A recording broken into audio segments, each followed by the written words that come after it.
إن الحمد لله نحمده ونستعينه ونستغفره ونعوذ بالله من شرور أنفسنا ومن سيئات أعمالنا من يهد الله فلا مضل له ومن يضلل فلا هادي له وأشهد أن لا إله إلا الله وحده لا شريك له له الملك وله الحمد يحيي ويميت بيدك الخير وهو على كل شيء قدير وأشهد أن لا إله إلا الله وأشهد أن محمدا عبده ورسول الله صلى الله عليه وسلم أما بعد فأصدق الحديث كتاب الله وخير الهدي هدي محمد صلى الله عليه وسلم وشر الأمور محدثاتها وكل محدثة بدعة وكل بدعة ضلالة وكل ضلالة في النار.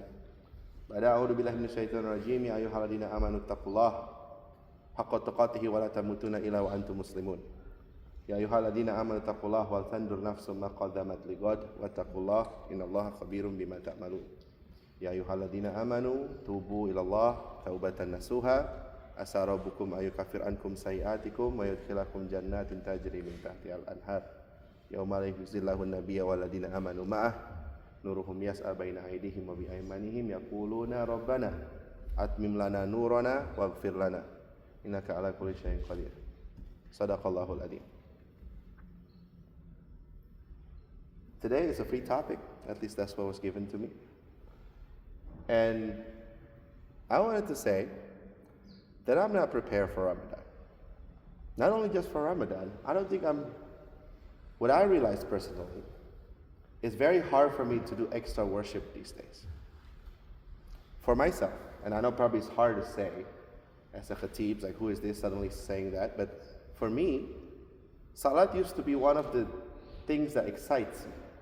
One of the reasons, because when I was memorizing the Quran, some of the things that I will use in salat will be I will start reciting some of the surah without the Quran, without the mushaf, and I use it in salat. So by the time I will do a dhuhr and asr, maraji, maybe a couple pages here and there, maybe a couple ayat, depends on how hard the surahs are. By maghrib, I'll test run it with myself or people in my house, see if it works. Isha, kind of listening, I try to, if I'm leading, if I'm not, I'll just kind of all right, I'm just going to do it after. And then by Fajr, I'm ready. So usually, if I'm leading in a masjid, at Fajr, I'm like, all right, let me just put it in.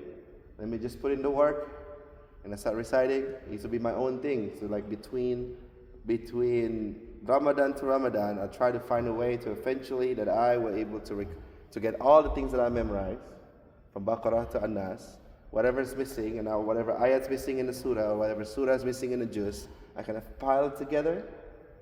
And Fajr time is the time to shine, because not a lot of people show up. And we can ask them, is it possible for me to take salat 10 minutes, 20 minutes extra? So on and so forth. At least that was my life for years. And then more kids, married, more kids, working. And the past years of just atrocity of the genocide, we're actively trying to, get the ummah to do something, to have something, and then continuously we're still doing it. Now the new administrations, I realized that I no longer do that. And it always caught me off guard for the past at least 4 years now, maybe 5, that Ramadan comes. At least for myself. Ramadan comes like, oh no, I haven't done any of review of the whole surah ready to go. And people's already asking like, okay, Ustad Yunus, where are you going to be leading? Can you lead here? Can you lead? Like, hold on a second, leading what? And I completely phase out. They're like, well, I can probably do the first 5, 10, maybe. Like immediately, and I was scrambling, wait, how do I start this? I used to do this regularly. It used to be a thing. Now, when I'm looking at the Quran, verses or juz, it's usually for a class or a khutbah. It's not for my own personal enjoyment. And because of that, I noticed that the quality of what I'm talking about, sometimes I don't feel it. Sometimes I already said this a month ago, I already said it 3 days ago, I already said it in the last class, last Jummah, or last talk. And I was like, okay, something has to be different. Last night, I had a conversation with my oldest. He's 14, about to be 15. And he, casually being a teenager, he thinks he knows a lot. So he said something that triggered my wife to have a conversation with him, and he start using the deen as if like he's this old uncle from masjid, who essentially says, I'm not saying, I have to inform you that, these people are doing it wrong. God will send them to hell and the whole thing, like in Islam, Christianity, and it's like, hold on, 1 second, what? Come back. What just happened? And then so we start have a conversation about sins.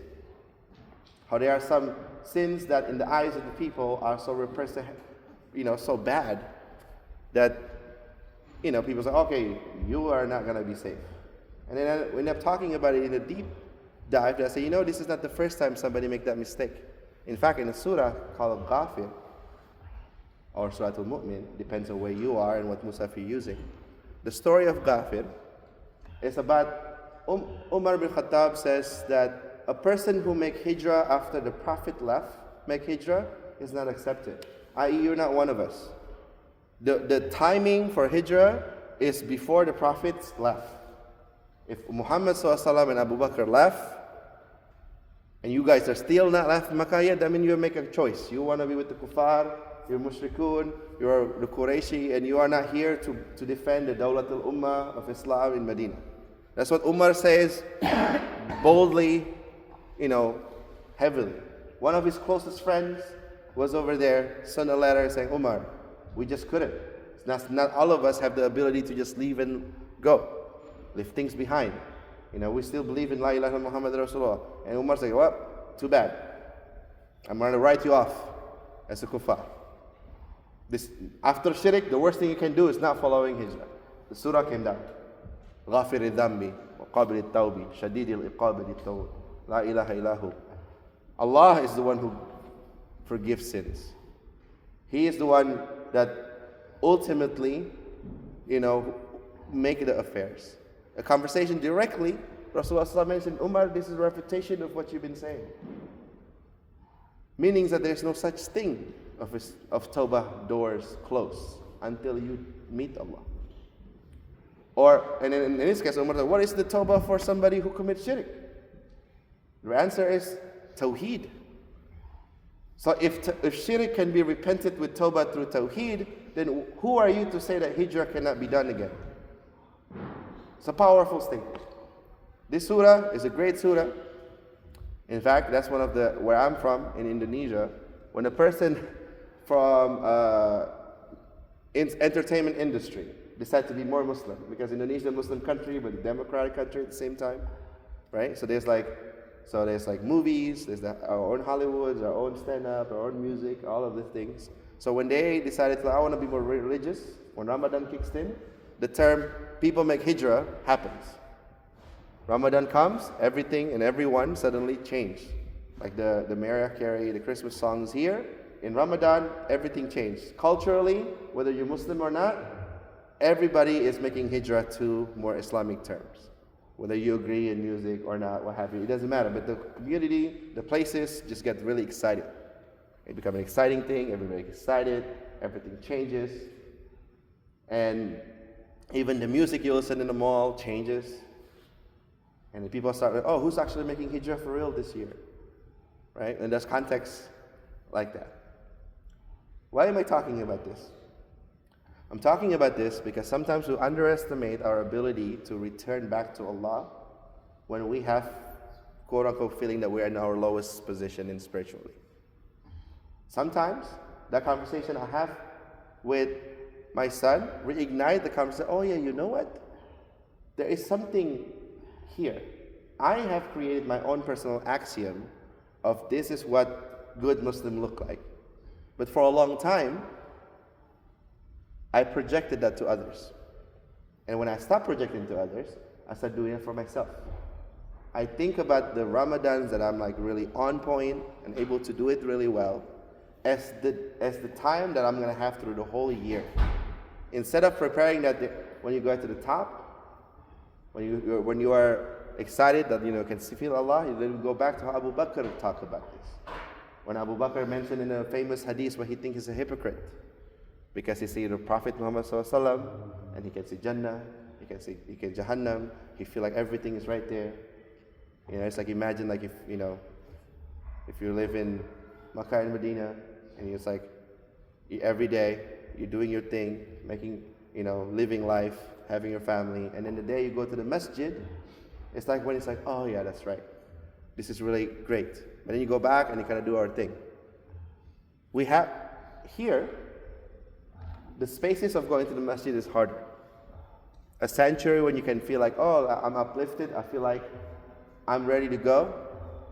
I'm ready to, be part of La ilaha illallah Muhammad Rasulullah, be part of the people that can, show how beautiful Islam is, how amazing I will be people of Quran. It's the space that we have that getting less and less. For me, it used to be Fajr, it used to be Isha, and after a while it used to be Jummah, because from daily to weekly, and then Jummah I'm doing it here, so then less Jummah's time. And then okay, maybe monthly, there'll be a halaqah that I'm taking, then I'll go to masjid. And interestingly, we find spaces. I'm not saying that spaces, Allah's space is plenty. The masajids, the earth is a whole masjid. But there's an important thing of a community feeling like, we all come together to kind of worship Allah. That's why the jama'ah become a thing. If I'm thinking about it this way, Salat is a daily reminder to be united. Jummah is a weekly reminder to be united, to be a part of Ummah.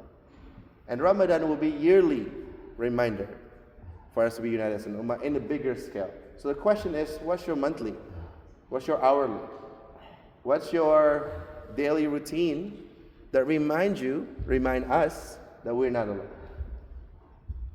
It's important to note that because the Bani Israel, in the story of Al-Baqarah, for every time that they asked Musa questioning about what kind of cow is it, they always responded, Ud'u lana rabbaka, ask your God.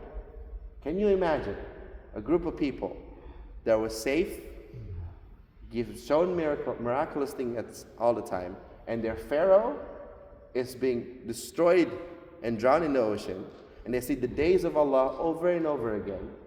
When Musa said, Innahu yakulu innaha, Allah tells me to tell you, Antadbahu baqarah, to slaughter a cow, their response is, Ud'ulana rabbaka, ask your God what kind of cow is it.